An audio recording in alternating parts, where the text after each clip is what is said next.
Seorang anggota polisi menjadi korban pembacokan oleh sekelompok orang yang hendak melakukan tawuran di wilayah Kecamatan Bogor Utara.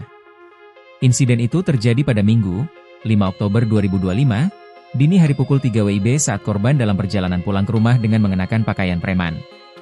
Di tengah perjalanan, korban berpapasan dengan sekelompok pemuda yang menggunakan sepeda motor dan membawa senjata tajam seperti golok dan celurit. Melihat hal itu, korban berinisiatif menegur mereka untuk mencegah aksi tawuran. Namun, bukannya berhenti, kelompok tersebut justru menyerang korban secara membabi buta. Salah satu pelaku mengayunkan senjata tajam hingga mengenai lengan kanan korban.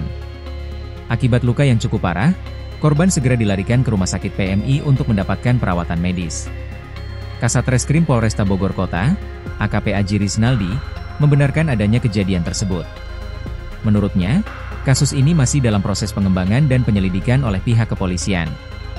Sementara itu, Kapolsek Bogor Utara, AKP Enjo Sutarjo menjelaskan, 2 orang dari pelaku tawuran berhasil diamankan.